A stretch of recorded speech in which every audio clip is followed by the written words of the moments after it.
Mine. I come from a business background. Since 1999, I've been an entrepreneur. When I left, my wife and I was pregnant with our fifth child. We have five kids. Right now, they're 20. The youngest is 20, the oldest is 30, so you kind of see the range where they are in right now. And we have three grandkids.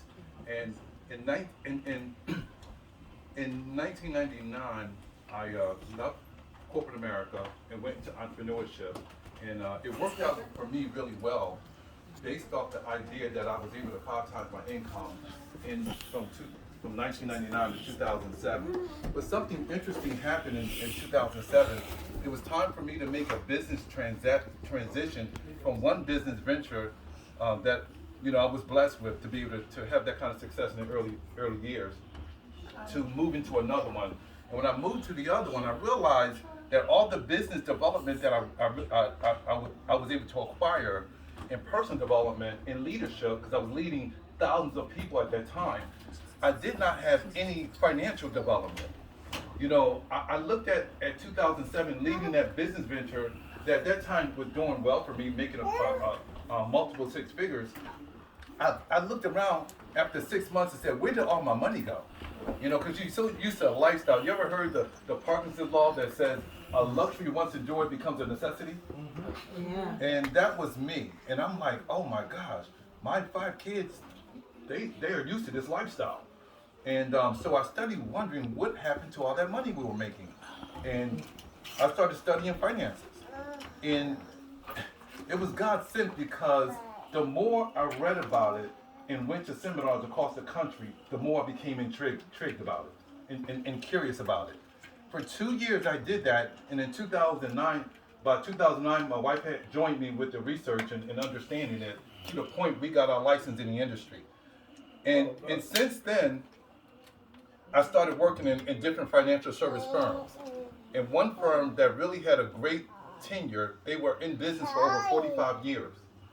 And in that firm, I learned why most people are falling short of their financial future responsibility or desire, and it was because of indoctrination, financial indoctrination. And the reason why we're getting it because most financial advisor, anybody here a financial advisor or in the planner industry? Unlicensed. Unlicensed, okay. I'm about to unveil something. They're indoctrinated as well. And because they're indoctrinated, they indoctrinate us, right? So what my mentors and my teaching have taught me is to take it from being financially indoctrinated into being financially educated. And so I learned everything that they was teaching in that firm. And at the outside, I was in studies on something else that was almost the total opposite, right? And 2 years after being in that firm, my wife and I went out on our own in 2014. And going out on our own, we end up running across the concept called infinite banking. Anybody here has ever heard of infinite banking, becoming your own banker before? You know why? It's nowhere in the media and it's not being taught nowhere. You probably can go a lifetime without ever hearing about it. But yet, corporate America, top 1,000 Fortune, the top 1,000 companies in America, they have it and they're using it. And all commercial banks across America are using this concept, but they're never teaching to you and I. And so what my wife and I decided to do, it was only one institution in the country that teaches to financial professionals like myself. And it's called the Nelson Nash Institution, right? You can go to nelsonnashinstitution.com, I believe it is, or go to infinitebanking.org, and you'll find everything about what I'm saying to you. Right now, in the country, there's only 300 people in the entire country that are certified to learn how to teach people to be their own bank. Through the infinite banking concept is what it's called, IBC. Only 300.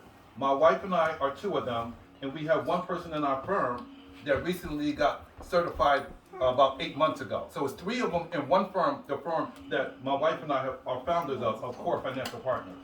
And we are on the quest on teaching and sharing this with as many people across the country as possible, because no one else would do it. And that's what our passion is and our purpose is.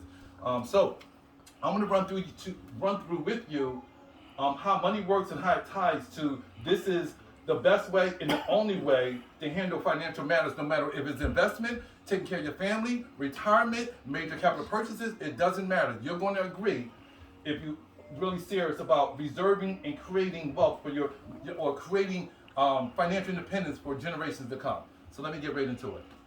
Real Core Financial Partners. First, before that, I'm going to go over our core principles of building a solid foundation for you and your family. The first principle is getting rid of and eliminating bad debt and only consuming good debt, right? One might ask, well, what is good debt and what is bad debt? It's real simple. Whatever you use in debt to spend is bad. Whatever you use debt to earn is good. It's that simple, okay? So in business, people that really understand that, they spend time building business credit in order to spend money to make money. But what we've been taught to do, and this is a part of indoctrination, is to use credit for spending. And it's totally could put you in a hole where it's hard to ever get out. And so we work on that. That's principle number one in helping our clients. Principle number two is to build a reserve, right? Build ready cash. Ready cash consists of three different things. One, for an emergency. Two, for life expected events. What is life expected event? We know we're going to go on vacation every year. We desire that. We know we're going to buy cars every 4 years. We desire that. We know that we're going to do things for our families, for holidays, birthdays, right? Those expected events. The third reason and the third way you want ready cash is for opportunities. Think about if we didn't have opportunity money available when Hyperfund came along, right? When Hyperfund came along for me, it was an instant. I was instantly be able to make a move on that based off the reserve I have and based off where I have it at, right? And I'm going to show you in that position, you should be using other people's money, OPM. Y'all heard of other people's money before? Mm-hmm. I didn't use my money to join Hyper at all. I use other people's money. So I'm making money off of somebody else's money. And I pay them back when I make money off of that. If you're taking notes, write this down. That's called arbitrage. And that's what we're doing. We're teaching people. That's what the banking system do. They do not use their money and lend it out. They use our money, our depositors' money, to lend it out. That's called arbitrage. We need to do that. We need to learn how to do that. And that's what we teach. So here's the third one. The third pillar is to build enough assets up to create assets to pay and take care of your lifestyle. Right? What we've been taught to do is accumulate enough money and have a sinking fund. No. Wealthy people don't do that. What they do is build assets that pay them well beyond their life expectancy, in where they don't have to work for it anymore, right? And that's a whole different mindset. But we've been indoctrinated on building up and having a sinking fund, right? So we teach that. We make sure we help our clients to reposition some their portfolio to be able to do that. And last but not least, is leave a legacy of wealth and wisdom to the next generation. Wealth and wisdom, right? Anybody ever heard the story of the Vanderbilts versus the Rothschilds? Mm-hmm. The Rothschilds left a legacy of wisdom. The Vanderbilts only left wealth. The Rothschilds left wealth and wisdom. To this day, they're worth well over $100 trillion. You know how much the Vanderbilts are worth? They don't have no millionaires in their family right now, but they left behind 105 million in the late 1800s. Even Vanderbilt University, because of the donation to Vanderbilt University, is why it's called Vanderbilt University. But the family didn't get wisdom behind it. So when you don't have wisdom and education, what happens to the money? It dissipates. So the four pillars here, we work with every family, every entrepreneur, every investor in this way. Okay? Because more money doesn't get or keep you out of a financial situation. Only financial education does. There's millionaires being created more today, every single day, than ever in the history of life. Since whatever, right? More millionaires are being created in the thousands per minute per day is being created. But it doesn't matter, because as fast as they get it, as fast as they lose it. Why is that? It's because those who understand money and they have the financial education know how to get it from us. The indoctrination is leading money away from us and to them. And that's why they suppress and hold us. That's why, where's financial education being taught? Not in school. Not in school. It's designed that way. And I'm not here and I'm not bitter. My mentor, Mr. Nelson, who you're going to learn about in a second, said when you know what's really going on, you know what to do. It's like tic-tac-toe. If you play tic-tac-toe for the first time, you're most likely going to lose against somebody that know how to play. Because what's the first move in tic-tac-toe? The middle. In the middle, period. That's money. It's a money game being played that no one is being taught. And it's that simple as tic-tac-toe. When you learn it, now you're going to compete, right? That's the same thing with the game of money. Blew me away when I understood it. Here's real quick what happens to the poor mentality, that lack of education, right? And I'm not saying anybody here is any of this, but we kind of, where we are, how do we go to the next one? This was me, especially in my 20s coming out of college. I didn't have a clue about money, even all the way through, because I told you, I was in almost, when this first came about, I was like in my, maybe just hitting 40 or so. When it finally hit me that I don't understand money at all. So you plus 40? I'm 55, sir.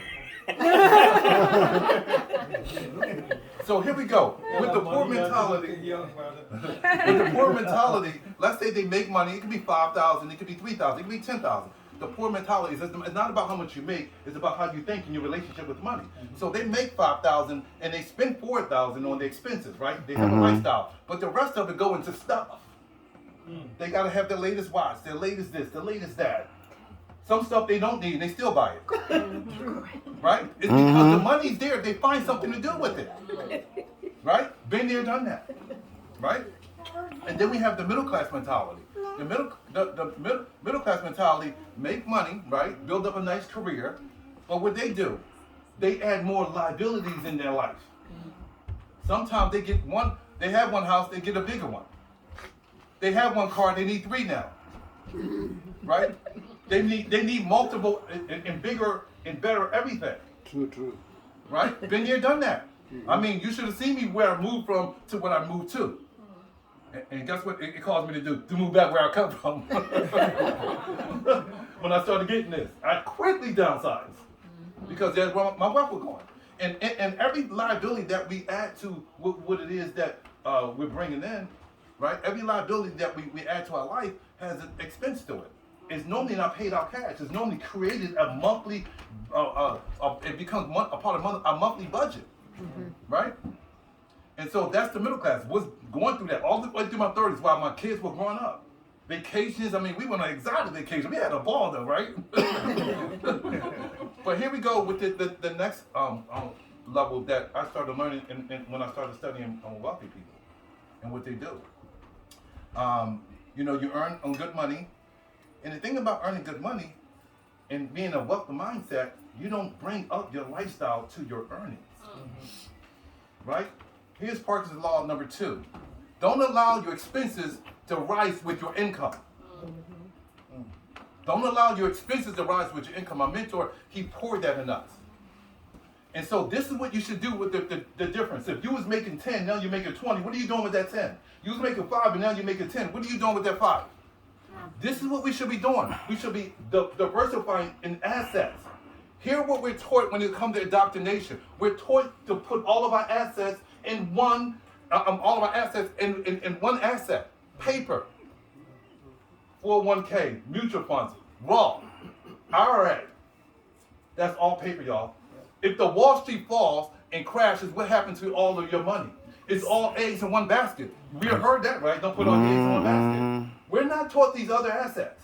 We're not taught how to build real estate and diversify on top of paper, and how to have businesses, or at least be an investor into somebody's business, or commodities, right? Y'all know what commodities are, right? Gold, silver, coins, and precious coins, and oil. Even coffee is a commodity. Yeah. Coffee's being sold more than ever before in life. Why don't we get a piece of that? You with me? And then private banking is what I'm going to tell you in a second, is where you want to start investing in as well. So that's what they do. Now when they buy these assets and diversify, guess what? They didn't take that money that is making them, and their income went from 20 to 30. It could be any amount of money that increases. Remember, they understand, don't allow your expenses to rise with your income, so they take that extra money and buy more assets and create more income and buy more assets, and then let the assets that differential is now making you money, let that pay for your lifestyle. Especially if you're young here. If you're on the other side of 40, please listen to this. You could be done by the time you're 45, 50. While I was still trying to figure it out. Right? So this is what I want. I go across the country making sure everybody understands that it's a relationship with money, and it's not a lot of our fault because we've never been presented to it. It's never been presented to a lot of us like this, right? And some of us have thought about it, seen pieces of it, but hasn't been like put together like this. Now, this is another issue that is happening all across households and entrepreneurs across America. We are different in being a financial service firm because we are experts in helping people plug their financial holes. There's holes happening unknowingly and unnecessarily in most people's personal economy. And it comes in the forms of inflation, debt, interest, and taxes. And here's a concept that a lot of people don't use for their own household, but some heard of it, which is opportunity cost. Right? If you're making money and it's flowing out the other end as fast as it's coming in, how does your future look when it comes to now when it's financial independent time or retirement time? Not as good as it could have, right? So all the years, this is a lot of money being flowing away from people. Now here we go. See, when it comes to indoctrination, they're teaching us how to accumulate, but they're not teaching us how to fill in the holes. Because what good is it to end up having 6 to 7% return on our money, but yet paying out 15 to 25% in interest? Isn't that a net loss when you do the math? Right? So here is something that, is really basic stuff, but it's not being paid attention to.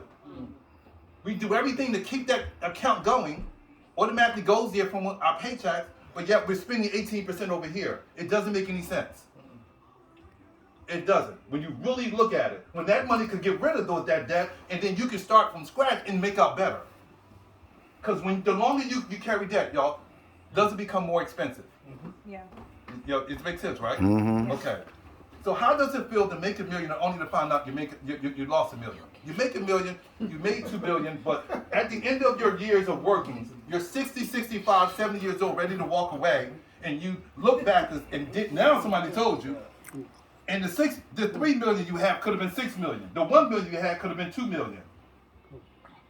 And then I don't even have it on there, fees, penalties, for when you need your money. And it doesn't add up when you look at the truth about money. So what we do, we're experts at core in helping people's financial economy look like that. We play defense before we play offense.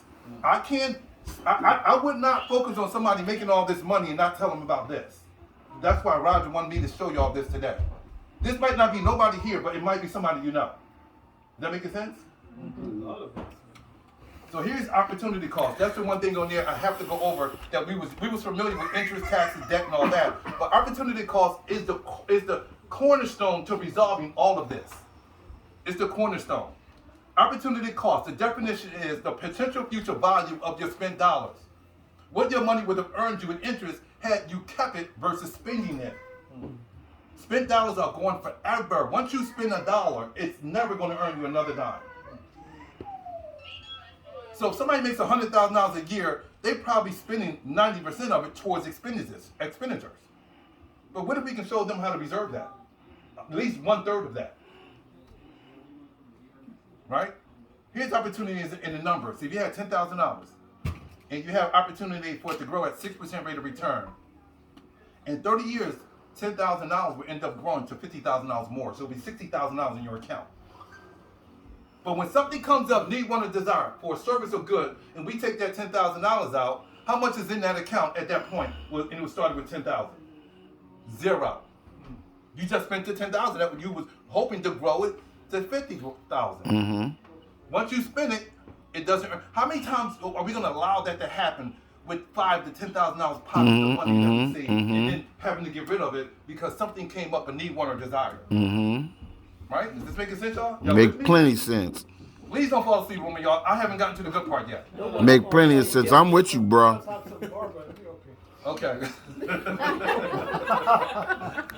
Who's here heard of the Rule of 72 before?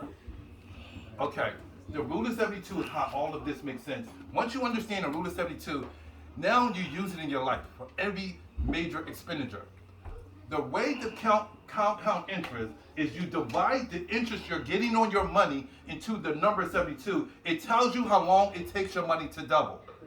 Please write that down. I got this on So recording. say if you're getting 8% return on your money, the bank or whoever's going to give you 8% return on your money, divide that in 72. It goes in there 9 times. In other words, 9 times 8 is 72. Everybody know the math, right? Mm-hmm. It would take your money every year, 9 years to double, which is a good thing. Because if you had that $10,000 on the other side in 9 years, from 0 to 1 to 9th year, Come on. you would have $20,000. Come Whoever on. would be happy with that. Mhm. If you put it in an account and in 9 years it would be $20,000, I would be happy with that. What about 18 years, two cycles? It would be $40,000. 3 cycles to 27 years, it would be $80,000. One more time, 9 more years, 36 years in, your $10,000 would be $160,000. Who here is shouting now? Come on now. I'm ready to give a Holy Ghost shout. No doubt. That's $10,000. What if you did that once a year? Come on. Do y'all see how wealth is being created right under our nose, but nobody's teaching us? Here's another problem. We talk about interest working against us versus working for us. The Root of 72 is more for you, but it works against you as well. Where we warehouse most of our money because we want to be safe, quote unquote, we put it in the bank. And the bank gives us savings accounts, they give us money market accounts, they give us also CDs. Because we know the FDIC is going to protect our money.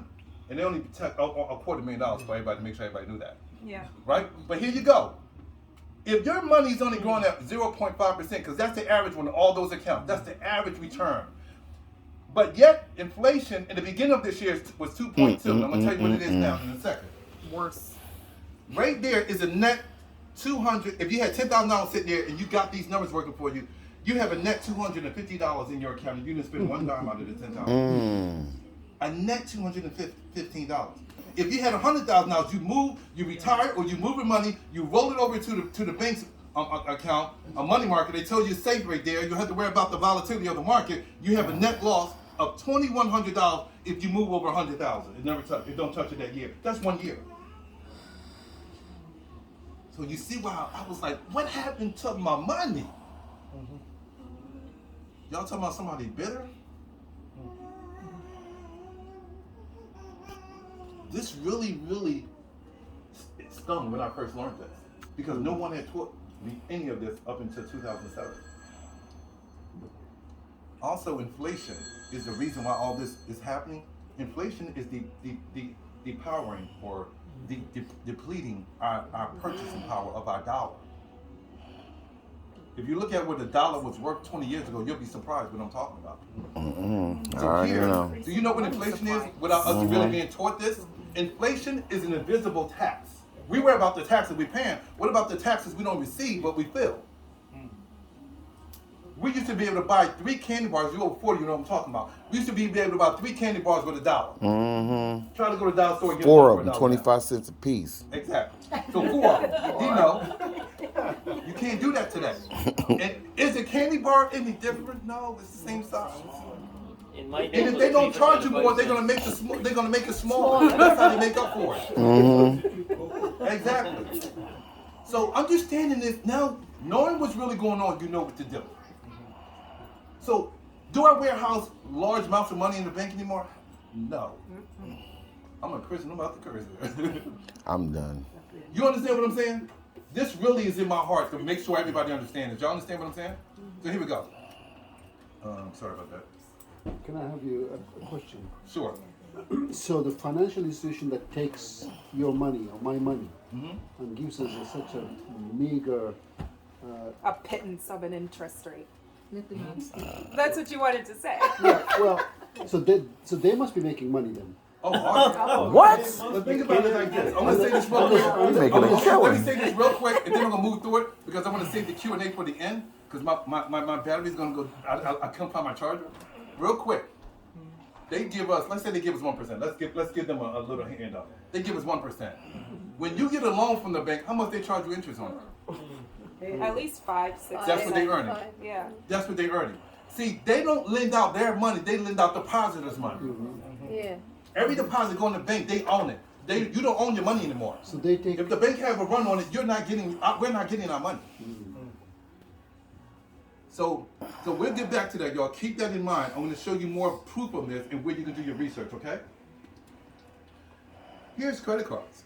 And this is why a lot of our community is falling short. This is a credit card of $10,000 of a household. The average household holds about $10,000 to $15,000 of credit card debt. It's called revolving credit because you normally get the credit line of credit, and you use it, and then you pay it back, and then what you do after that? Use it again. Use it again. It's become a lifestyle of ours.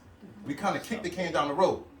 Now, this is what the average credit card is costing us in interest when we use it. Some are paying more, some are paying less. I realize that. I pay 0. It can be anywhere from 9 to 24. If you got 0, then you got 18 months to pay them back, or they're gonna make it up 23% or higher. Exactly. I understand that. But now, watch this. If that's the case, let's see revolving $10,000 of debt over and over again with 18% rate of return. I mean, interest you gotta pay them. Watch this. If you did it for 1 year, it's $1,900. You're gonna pay the bank just for using that $10,000 for 1 year. Just 1 year. If you do it for 20 years, you kept doing it back and forth, you're gonna pay out $39,000 just in interest, not talking about the principal yet. If you do it for 40 years, almost $80,000 is gonna be coming out of our pocket to pay in interest, not talking about the principal. Now, here's what opportunity cost works against you when we do this. Remember, opportunity cost is the future value of the money would have grew to. Well, if you kept this money in your account and you had a modest 5% return on your money, this is what your money would have grew if you'd have kept it and I had to pay the bank the 18%. Your money would have grew in 20 years, $65,000, and in 40 years, $238,000. So that's not what it costs, what we've been taught of paying interest to somebody. This is what it's costing us, the true math about money. Do everybody get that part? Got it. That healed me, sealed me, and delivered me. Do you It's believe like who the believes Holy I Ghost. have ever used credit cards after that? Using it that way, to kick the can down the road. Yeah. No. I used a credit card for the betterment of getting points, and I paid them off in 30 days. So do I. I play the I do the game same. because I understand the game now. Yeah. Do we all? Yes. The only thing is that if everyone did that, there'd be no rewards because they don't have the money to pay it out from everyone who pays the interest for us. That's good, but we're gonna fix that problem when that comes. But right now, 99.9% of people don't know to do it that way. Is that y'all with me? Mm-hmm. So now here's the part you might get really bitter and mad. This is because it did it to me, right? But then you can get better. So watch this. This is what the banks make off of one credit card being spent at 18% interest. In 20 years, they're gonna make $355,000. And in 40 years, can somebody tell me how much that is? Too much. $13 million. That's one $10,000 credit card line. On the credit. Just one. This is why they will give you, especially if you pay them back one time, they will give you more. You can get an increased line. They don't have a problem with that, knowing this is their outcome.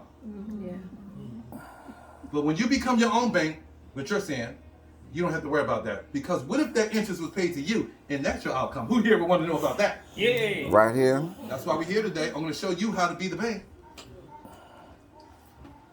3 ways that we take care of major expenses, and especially when it comes to using credit cards or financing cards and things of that way. The first way we take care of major expenses, we go into debt. We finance it. We just went over credit cards, card notes, and things of that nature, right? So a debtor normally works to spend. They borrow from the lender, usually at the highest market rates because of maybe their credit is not right, and they don't have collateral for future potential. So normally they use credit, and then they go into debt to fund current lifestyle.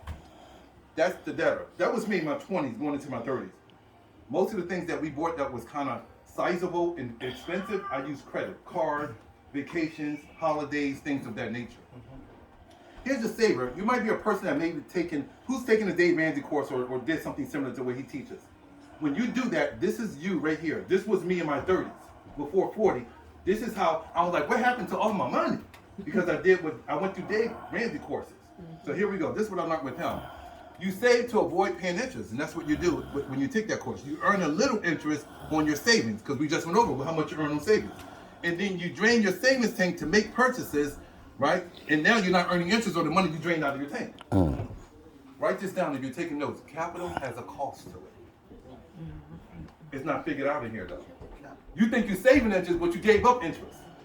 Because you could have been earning 6%, we just went over that, right? And you don't apply opportunity costs. Pretty much everything I just know, right? So that's the saver. So that's something that I've never heard Dave Ramsey ever talk about. He don't even mention the word opportunity cost. But you talk to an economist that work for a bank, that's all they figure everything out from. So that's why we in this room today to do what the banks do, not what they say. Because they want us to be depositors. They want us to be borrowers, to take care of their bottom line.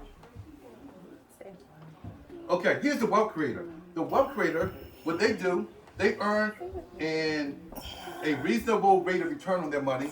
They borrow from their lenders at the negotiated rates with their major capital purchases. And the wealth creator also use their own money as collateral and continue to earn uninterrupted compounding on their money. So they use OPM and they leverage their money so that money can still grow. Let's go back to the debtor. Living below the zero line is what the debtor does. They spend 100% of their income. Remember the poor mentality? 100% goes out. They also have no collateral. They only option for major capital purchases is to finance it, and they've lost the control of their expenditures. All the money going out, almost 100%, if not 100%. But they spending 130%. Why they spend 130%? Because they finance everything. They kick the can down the road. This is what their personal economy look like. Grass tells a lot of words, right? There is at the bottom. This is the zero line. The black line is the zero line. If you go into debt because you just financed a car or you use credit card, you got to go through an amortization schedule to pay it back. Everybody know that, right? When you pay it back, the next car is coming up 4 to 6 years later. We do it again, right? And we pay it back. Same thing, over and over again. And the same thing with credit cards. Same thing with any type of financing. At the end of your working years, you're now in the senior years, so now it's time to you to walk away from your job or your career. What happened to all my money is what we're going to say. Because all we did was get back to zero, get out of debt. How many people talk about getting out of debt, y'all? Especially when you take the Dave Ramsey course. It's all about getting out of debt. Consuming debt is an inefficient purchasing strategy. So that's the debtor. And a lot of people are aware of that. They know interest is costly, but now they try to become a saver. The saver works at the zero line. The saver saves their, save for their current lifestyle expenses. They like paying cash to avoid debt and interest, because that's what we've been taught on a course like Dave Ramsey. And they use savings for large purchases and replenish without interest. So they save their own money now to buy the next car. They save their own money to go on the next vacation. They save their own money to celebrate holidays and birthdays. And they spend it down. But what happened to the interest that money could have been earned? They haven't been aware that capital has a cost to it. And when you see what they could be doing, you're going to want everybody you know and care about to know about this. Carlton style. Already thinking the about same it. thing. They reverse. The saver is saving their own money, spending it down for the car, the vacation, the holidays. They then save again and do it again. They save again and do it again. They are in that position, right? And it appears that we're doing better when we're saving. That's what I went through. When I 5 times my income, everything went in cash for me. Before that, it was everything financed. But at the end of the day, those 7, 8 years, I'm like, what happened to all my money? I had lost opportunity costs on every dollar based off of the way I was doing it as a saver. Okay? So that's the saver. Do you see what I see here? The zero line makes the saver a reverse debtor. That's what they are. They're reverse debtor. They both end up in the same place because at the end of the day, where did all my money go? Study having $2 million, they got $1 million in retirement. Yep. Is this clear to everybody? Clear. I've had accountants, I've had financial planners for 30 years in the industry, never seen this before, and never understood it like this. Oh, here we go. Wealth creator, what do? They save and use OPM to maximize efficiency. They maintain liquidity, use, and control of their money. Most Americans borrow because they have to. Wealth creators borrow because they want to. It's a desire, the need, and a way to do it because of the strategy. Here is the strategy. if you haven't been listening, this is it right here. This is why this works. This is the zero line, just like the other two. This is them saving their money in the green. This is them needing, wanting, and desiring a goods or service to be taken care of. A car, a vacation, holidays, home improvement, home purchase, whatever it is for down payment. They don't use their money. They leverage and use somebody else's money while their money stay growing. Why is that so? Watch this. Write this down. It's called EVA, economic value added, not being taught. You know what that means? That means this right here, their compound interest is earning them more than the amortization interest is costing them. While they only being charged for the OPM and the negotiation of their loans, they're only paying like say 5%, but their money's growing at 10%. That's economic value added. But do you know this? And this is important to follow. Even if they had 5% loan, our amortization schedule to pay, and 5% compound interest going in their money, do you know you still end up here? Because compound interest multiplies and amortization interest zeroes out. Both of them being the same, you're going to make more money than you cost you to use somebody else's money. Do everybody get that part? Then you understand infinite banking then. The rest of it is just how do I do it? The rest. So every dollar, every major expense should be going through this process. I said it earlier. Hyperfund, I didn't use my money, and I'm not going to use my money going forward. As I get more and do more, I use somebody else's money. I have a negotiating position with a financial institution that's been doing this for over 100 years. That don't connect everybody here that wants to do it. It's the same money. It's just we just reposition ourselves because we know the game now. Okay? Anybody can become a wealth creator. In strategy, a place to do so. And as I mentioned, there's only 300 people in the country certified as an IBC practitioner, and 3 of them are in our firm. Well, where they get the accreditation from? Excuse me? How are they accredited? The firm? Are they accredited by let's say by a U.S. No. financial? That's the problem. We are totally separate from that. Okay. We're totally separate from that. We work with financial institutions that's a part of our country, but we don't work with the certifications of Series 67 and all those kind of things because they don't want to put your money on Wall Street. Yeah, that's true. Yeah, we're not accredited that way. We're certified in doing this, and I'm going to show you what I'm sharing with you is not something that we made up. It's been around for 100 years, over 100 years. So let me finish this, and then the Q&A and any comments we'll get through. This is the wrap it up on this part, and then I'm going to close it out with how do you do this? How is it set up? This is a wealth creator versus a saver. The wealth creator knows not to interrupt his money, even though he got to take care of a major expense. Every 5 years, both of the parties want to buy a car. They both are going to save $5,000 a year, and getting 5% return on their money. Right, remember we talked about the 5%? They're going to do this for 30 years, so they're saving $5,000 for 30 straight years in a row. But every 5 years, there's a car purchase needed. They drain and take out. One drains his account, the other one leverages his account. This is the wealth creator leverages his account. This is the saver using his account. Both are good savers though. Both of them putting away good money. Same exact money, same exact cars. Both of them getting the same 5% return on their money. Right there at the top it says $353,000 is the wealth creator's account after 30 years, saving $5,000 a year. The saver account has $71,000 in it after 30 years. And they did exactly the same thing. One used his money, one leveraged his money. That's a difference of $282,000 that the wealth creator has over the saver. Which one do we want to be? Give me the Y'all wealth see this? creator. Oh, by the way, this is only one car in one household. How many cars is in the average household today? This is every 5 years this being done. Think about how this could make a difference in your household. And this is not just cars. This could be anything, investments, home improvements. I can go on and on and on. Somebody own a business. I can show somebody how to recapture their overhead, their payroll with this. Let me know. I got you.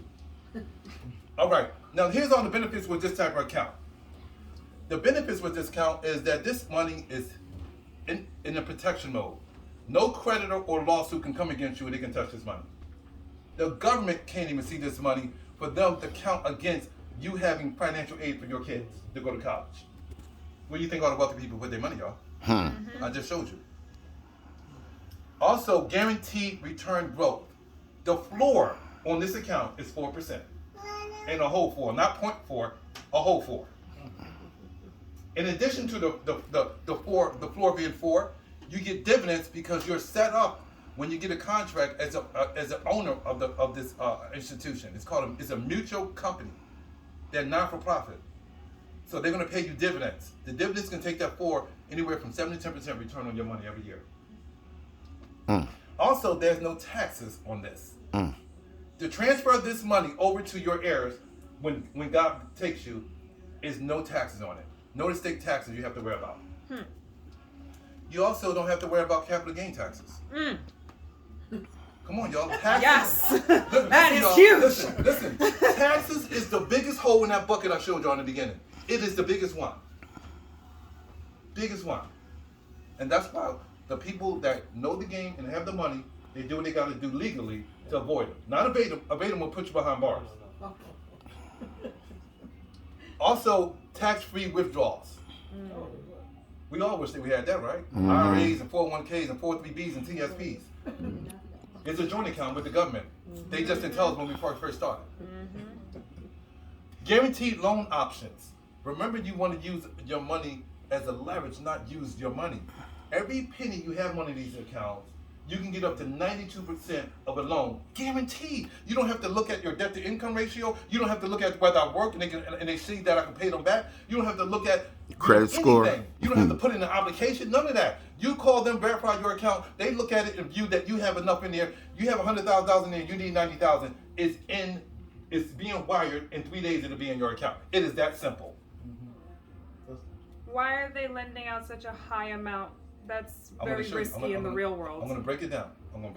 Because it Thank got you your for that money as question. collateral. Don't forget that question, y'all. All questions going to be answered. I'm going Not- to get through this because You've never- this thing. I don't do collateral. Also, your guaranteed loans. I just went over. Unstructured loans. Your guaranteed loans and unstructured. Who here would love to get a loan from an institution and you make the terms on how to pay it back with no penalties, no bad credit history, no nothing? Who here would love that? Right I'm here. going to show you how to do that with this.